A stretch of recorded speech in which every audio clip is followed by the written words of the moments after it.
Ալիևը նախապայմանների ու պարտադրանքների լեզվով է խոսում, իսկ Փաշինյանը դեռ շարունակում է առաջարկությունները Բաքվի ինքնահավան ու Կովկասում իրեն առաջնորդ ինքնահռչակածին։ Հիշենք, Փաշինյանը ամիսներ առաջ առաջարկեց Ալիևին ընդունել համատեղ ճանապարհային քարտեզ, փակել ադրբեջանական արևմտյան Ադրբեջան Հայաստան վերադառնալու նարատիվը։ Հայկական կողմն էլ կփակի Արցախ վերադառնալու թեման։ Որովհետև ասում են, բա վերադառնանք, ես ասել եմ դա իրատեսական չի։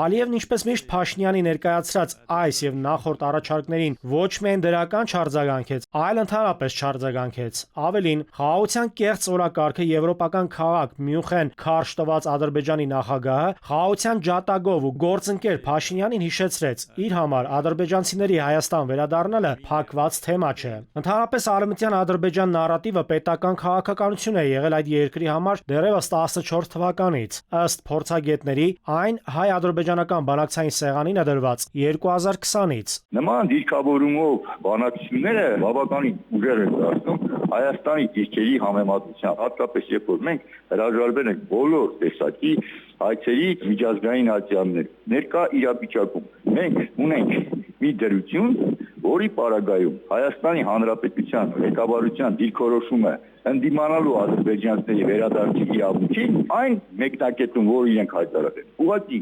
միջազգային հանրության կողմից ընկալելի չի։ Ադրբեջանում արդեն 3 տարի է ցուցակագրում են, թե ովքեր կարող են Հայաստան գալ ու բնակություն հաստատել։ Ալիևը նրանց նույնիսկ գումարներ է խոստացել՝ յուրաքանչյուր ընտանիքին $70,000 չափ։ Իսկ այդ երկրում 800,000-ից ավելի մարդ սոցիալական ծանր պայմաններում է ապրում։ Ալիևի գայթակղիչ առաջարկին 300,000-ը չէ, 500,000-ն էլ կհամաձայնեն։ Խնդիր է դնում, որ այդ գումարը տրամադրելու պարագայում Հայաստանի Հանրապետությունը պետք է ստանձնի պարտավորություն ապահովելու այս մարդկանց գույքային այսպես իրավունքները Հայաստանի Հանրապետությունում, այսինքն նրանց տա հնարավորություն ապրելու այն գյուղերում, որտեղից իրենք դուրս են եկել, վերադարձնի այդ մարդկանց հողը եւ գույքը։ Եվս մեկ նախապայման ու պարտադրանք է դրված հայկական կողմի վրա՝ փոխել երկրի սահմանադրությունը։ Ալիևը, որը աչք ունի Հայաստանի տարածքների վրա, չի վերադարձրել եւ չի էլ պատրաստվում վերադարձնել Հայաստանից օկուպացրած տարածքները, եվրոպական բարձր ամբիոնից հայտարարում է, թե Հայաստանն իր սահմանադրության մեջ տարածքային պահանջների դրույթ ունի Ադրբեջանի նկատմամբ։ Ի դեպ, ըստ փորձագետների, հայկական կողմը Վաշինգտոնյան փաստաթղթում այդ հանձնառությունը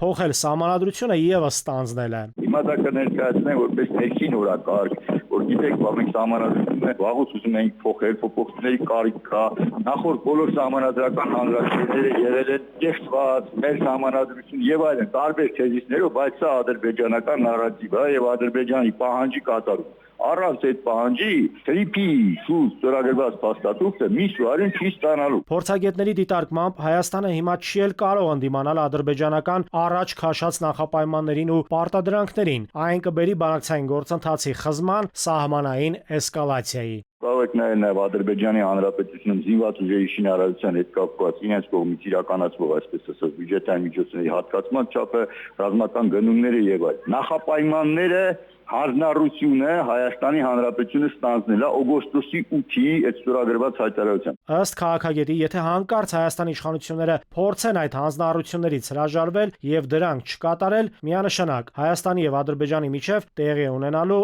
ռազմական էսկալացիա։ Նաիրի Մուրադյան, ժամը լրատվական։